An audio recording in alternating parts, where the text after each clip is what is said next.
कहानी का शीर्षक है मेरे पापा। पापा, अब आप कब आओगे? मेरी 7 वर्ष की बेटी शिप्रा ने रुआंसी होते हुए मेरे गले से लिपट कर पूछा।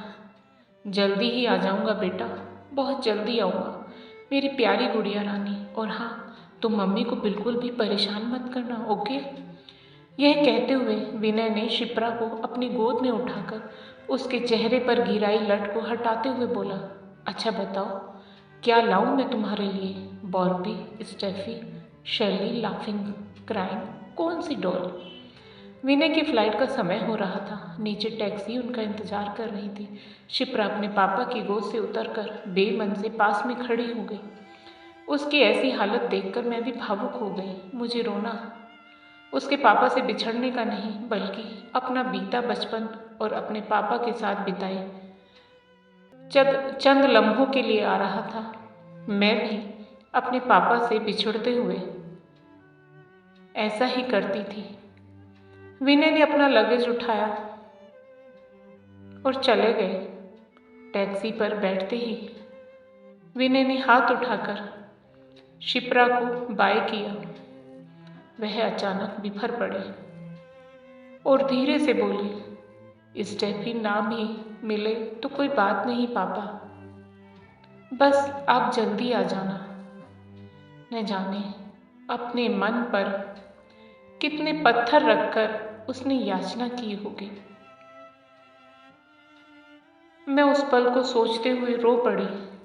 उसका एक एक वाक्य, एक एक बोल मेरे बचपन से कितना मेल खाते हैं।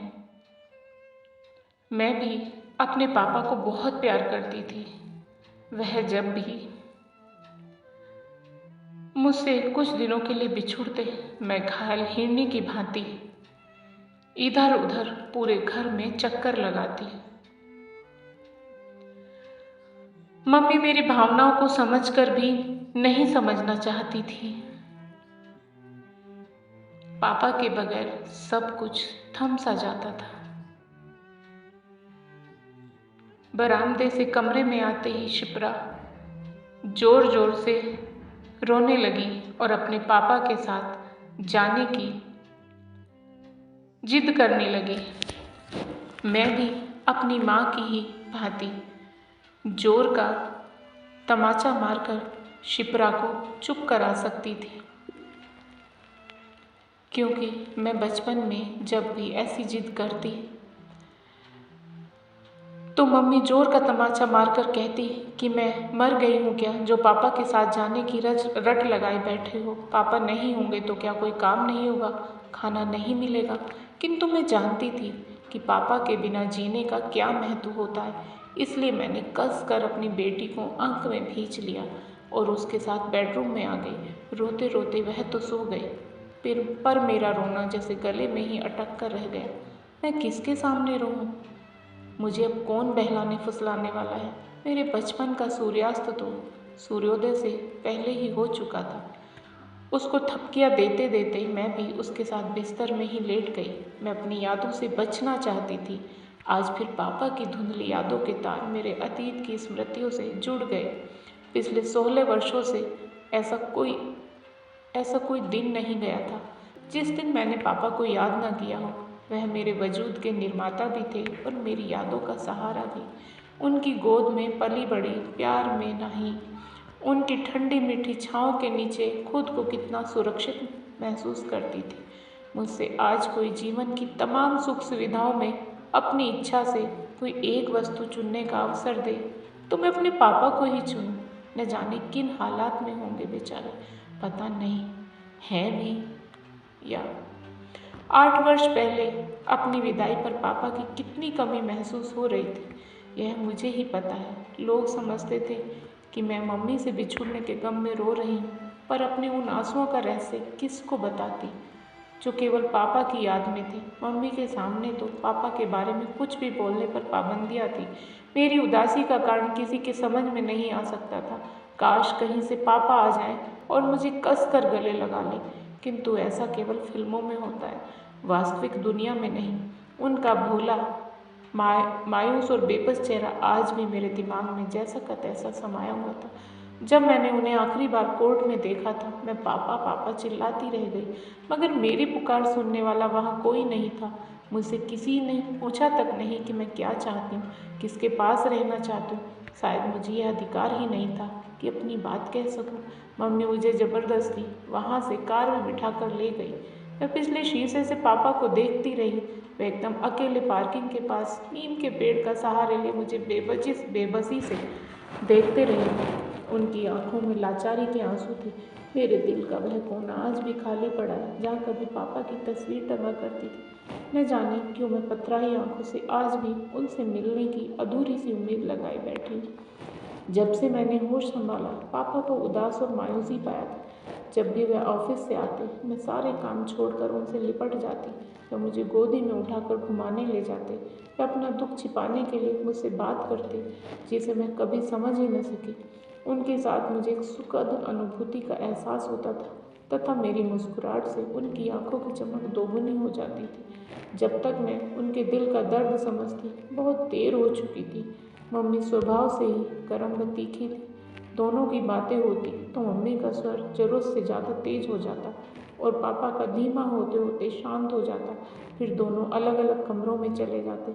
सुबह तैयार होकर मैं पापा के साथ बस स्टॉप तक जाना चाहती थी, पर मम्मी मुझे घसीटते हुए ले जाती। मैं पापा को याचना भरी नज़रों से देखती तो वह धीमे से हाथ हिला पाते।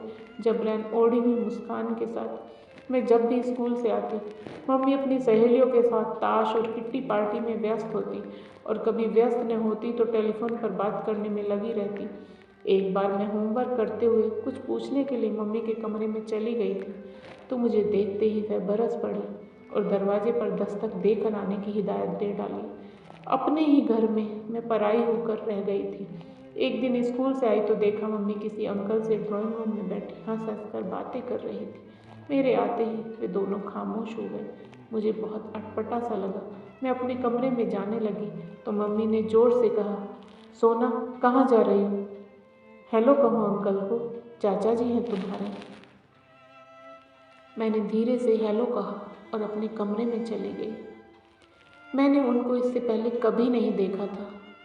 थोड़ी देर में मम्मी ने मुझे बुलाया, बेटा जल्दी से फ्रेश होकर आओ, अंकल खाने पर इंतज़ार कर रहे हैं। मैं टेबल पर आ गई। मुझे देखते ही मम्मी बोली, सोना कपड़े कौन बदलेगा? मम्मा आया किचन से नहीं आई, फिर मुझे पता नहीं कौन से।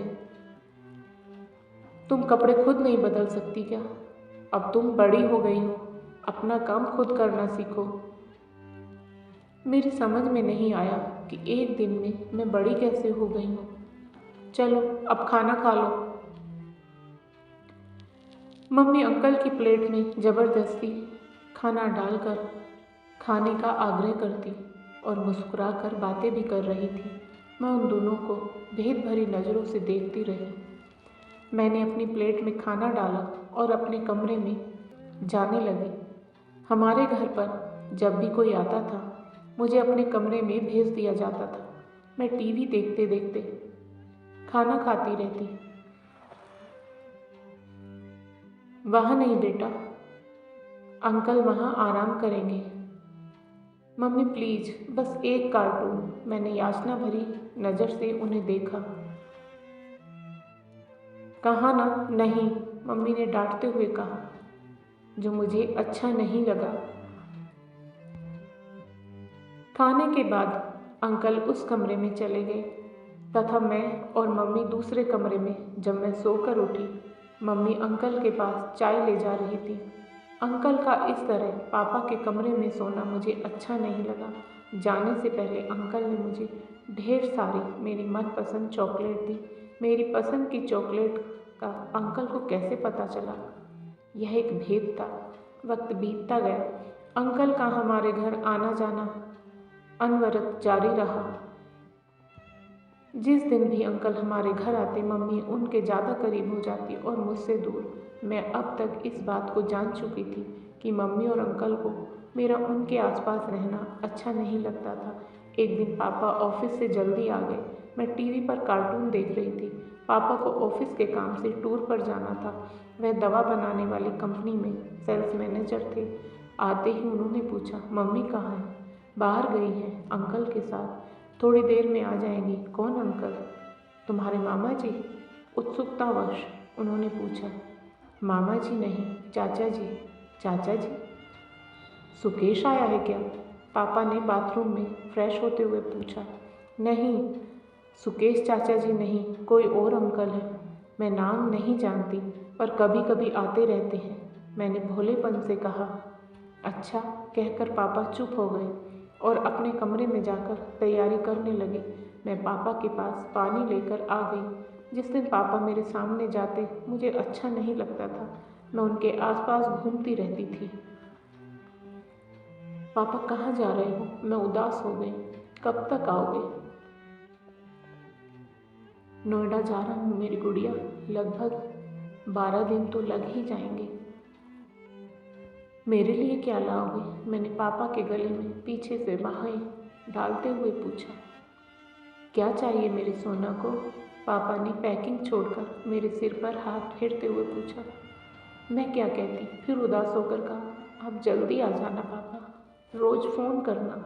हाँ बेटा, मैं रोज़ फ़ोन करूँगा, तुम उदास नहीं होना। कहते कहते मुझे गोदी में उठाकर वह ड्राइंग रूम में आ गए। तब तक मम्मी भी आ चुकी थी। आते ही उन्होंने पूछा, कब आए? तुम कहाँ गई थी? पापा ने सीधे सवाल पूछा। क्यों? तुमसे पूछे बिना कहीं जा नहीं सकती क्या? मम्मी ने तल्ख लहजे में कहा। तुम्हारे साथ और कौन था? सोना बता रही थी, कोई चाचा जी आए हैं। हाँ, मदन आया था। फिर मेरी तरफ देखती हुई बोली, तुम जाओ यहाँ से, कहकर मेरी बाँह पकड़कर कमरे से निकाल दिया, जैसे चाचा जी के बारे में बताकर मैंने उनका कोई भेद खोल दिया। कौन मदन? मैं तो इसको नहीं जानता। तुम जानोगे भी तो कैसे? घर पर रहो तो तुम्हें पता चले। कमाल है, पापा तुनक कर बोले। मैं ही अपने भाई को नहीं पहचानूंगा। यह मदन पहले भी यहाँ आता था क्या? तुमने तो कभी बताया नहीं। तुम मेरे सभी दोस्तों और घर वालों को जानते हो क्या? तुम्हारे घर वाले गुड़िया के चाचा जी कैसे हो गए? शायद चाचा जी कहने से तुम्हारे संबंधों पर आँच नहीं आएगी। सोना अब बड़ी हो रही है, लोग पूछेंगे तो बात दबी रहेगी। क्यों? और तब तक उनके बेडरूम का दरवाज़ा बंद हो गया। उस दिन अंदर क्या क्या बातें हो रही थी यह तो पता नहीं, पर पापा नोएडा नहीं गए। धीरे धीरे उनके संबंध बद से बदतर होते गए। वे एक दूसरे से बात भी नहीं करते थे। मुझे पापा से सहानुभूति थी। पापा को अपने व्यक्तित्व का अपमान बर्दाश्त नहीं हुआ और उस दिन के बाद वह तिरस्कार सहते सहते एकदम अंतर्मुखी हो गए। मम्मी का स्वभाव उनके प्रति और भी ज़्यादा अन्यायपूर्ण हो गया। एक अनजान व्यक्ति की तरह वह घर में आते और चले जाते। अपने ही घर में वह उपेक्षित और दयनीय होकर रह गए थे। मुझे धीरे धीरे यह समझ में आने लगा कि पापा मम्मी के तानों से परेशान थे और इन्हीं हालात में वह जीते मरते रहे। किंतु मम्मी को इस बात से कोई फर्क नहीं पड़ा। उनका पहले की ही तरह किट्टी पार्टी, फ़ोन पर घंटों बातें, सच संवर कर आना जाना बदस्तूर जारी रहा।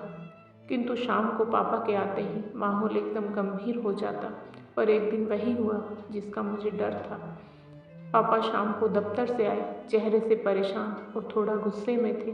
पापा ने मुझे अपने कमरे में जाने के लिए कहकर मम्मी से पूछा, तुम बाहर गई थी क्या? मैं फ़ोन करता रहा था। इतना परेशान क्यों होते हो?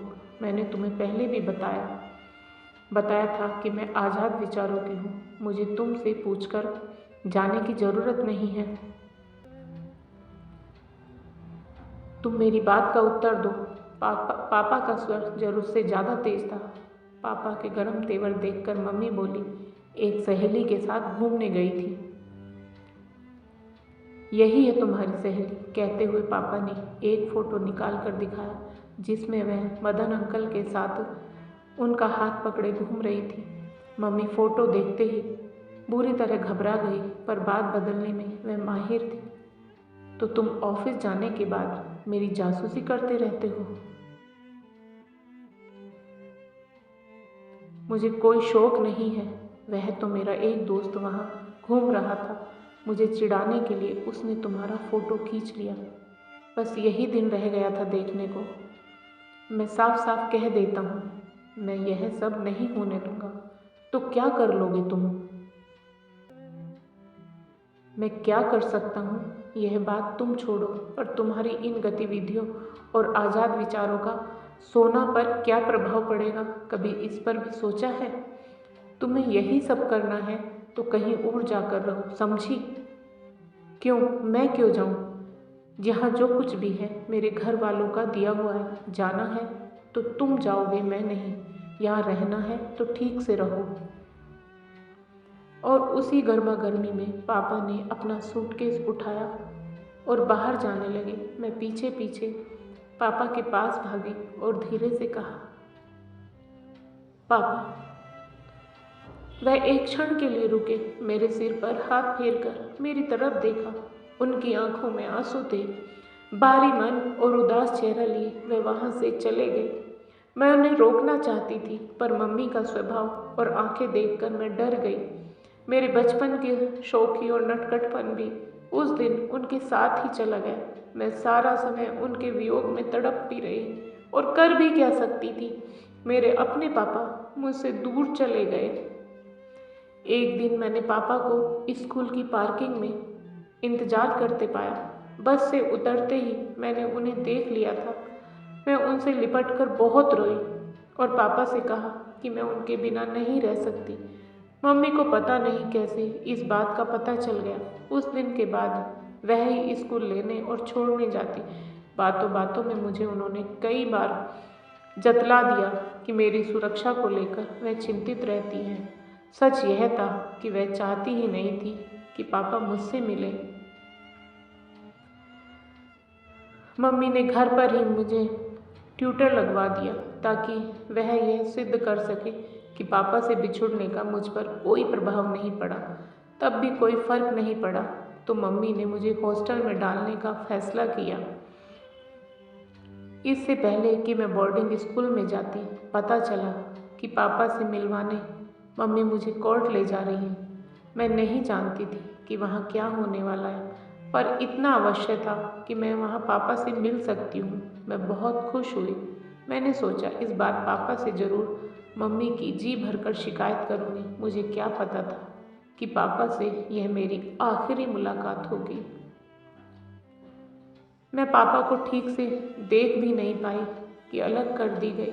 मेरा छोटा सा हरा भरा संसार उजड़ गया और एक बेनाम सा दर्द कलेजे में बर्फ बनकर जम गया। मम्मी के भीतर की मानवता और नैतिकता शायद दोनों ही मर चुकी थी, इसलिए वह कानूनन उनसे अलग हो गई। धीरे धीरे मैंने स्वयं को समझा लिया कि पापा अब मुझे कभी नहीं मिलेंगे। उनकी यादें समय के साथ धुंधली तो पड़ गई, पर मिटी नहीं। मैंने महसूस कर लिया कि मैंने वह वस्तु हमेशा के लिए खो दी है जो मुझे प्राणों से भी ज़्यादा प्यारी थी।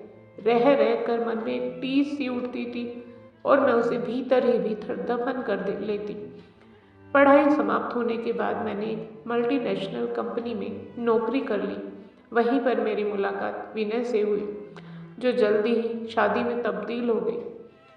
विनय मेरे अंतःस्थल में बैठे दुख को जानते थे। उन्होंने मेरे मन पर पड़े भावों को समझने की कोशिश की तथा आश्वासन भी दिया कि जो कुछ भी उनसे बन पड़ेगा करेंगे।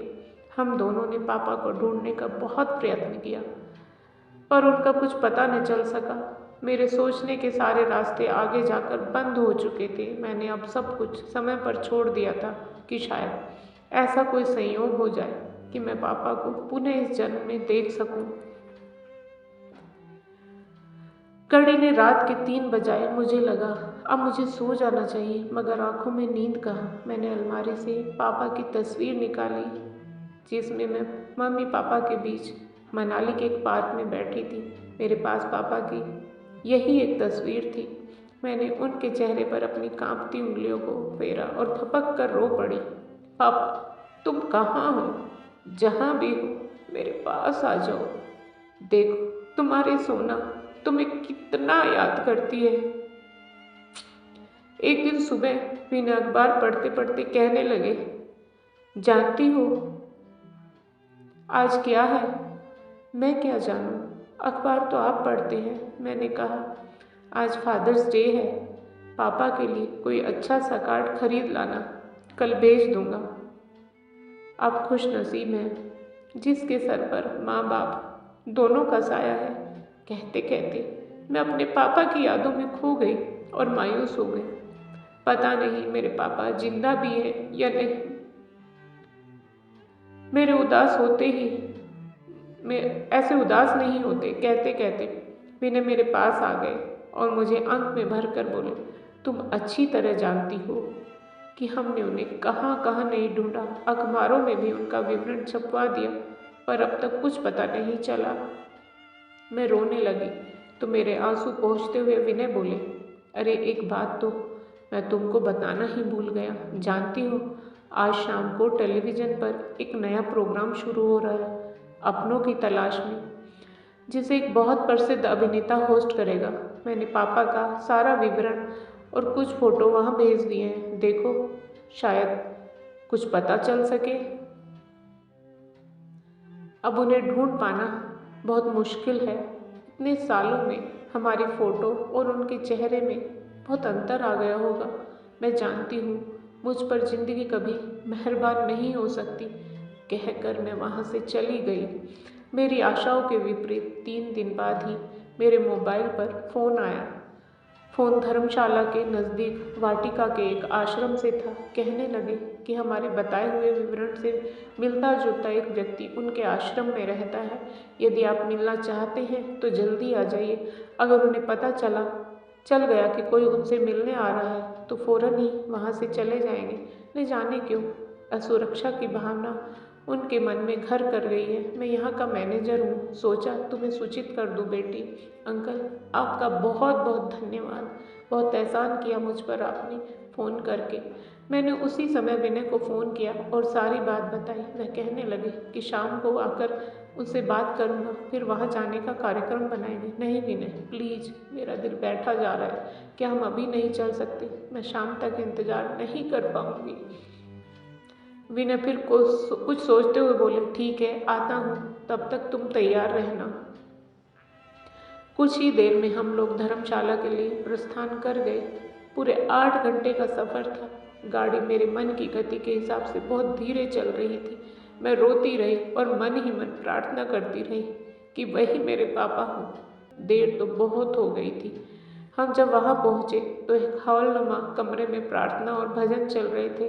मैं पीछे जाकर बैठ गई। मैंने चारों तरफ नज़रें दौड़ाई और उस व्यक्ति को तलाश करने लगी जो मेरे वजूद का निर्माता था, जिसका मैं अंश थी, जिसके कोमल स्पर्श और उदास आंखों की सदा मुझे तलाश रहती थी, जिसको हमेशा मैंने घुटन भरी जिंदगी जीते देखा था। मैं एक एक चेहरा देखती रही, पर वह चेहरा कहीं नहीं मिला जो अपना सा हो। तभी लाठी के सहारे चलता एक व्यक्ति मेरे पास आकर बैठ गया। मैंने ध्यान से देखा, वही चेहरा, निस्तेज आंखें, बिखरे हुए बाल, न आकृति बदली न प्रकृति। हाँ, वजन घट गया था। मुझे किसी से पूछने की जरूरत महसूस नहीं हुई। यही थे मेरे पापा। गुजरे कई बरसों की छाप उनके चेहरे पर दिखाई दे रही थी। मैंने विनय को इशारा किया। आज पहली बार मेरी आंखों में चमक देख उनकी आंखों में आंसू आ गए। भजन समाप्त होते ही हम दोनों ने उन्हें सहारा देकर उठाया और सामने कुर्सी पर बिठा दिया। मैं कैसे बताऊं, उस समय मेरे होठों के शब्द मूक हो गए। मैंने उनके चेहरे और सूनी आंखों में इस उम्मीद से झांका कि शायद वह मुझे पहचान ले। मैंने धीरे धीरे उनके हाथ अपने कांपते हाथों में लिए और खपक कर रो पड़ी। पापा, मैं हूँ आपकी सोना, मुझे पहचानो पापा। कहते कहते मैंने उनकी गर्दन के इर्द गिर्द अपनी बाहें कस दी, जैसे बचपन में किया करती थी। प्रार्थना कक्ष के सभी व्यक्ति एकदम संज्ञा शून्य होकर रह गए। वे सब हमारे पास जमा हो गए। पापा ने धीरे से सिर उठाया और मुझे देखने लगे। उनकी सूनी आंखों में जल भरने लगा और गालों पर बहने लगा। मैंने अपनी साड़ी के कोने से उनके आंसू पोंछे। पापा, मुझे पहचानो, कुछ तो बोलो।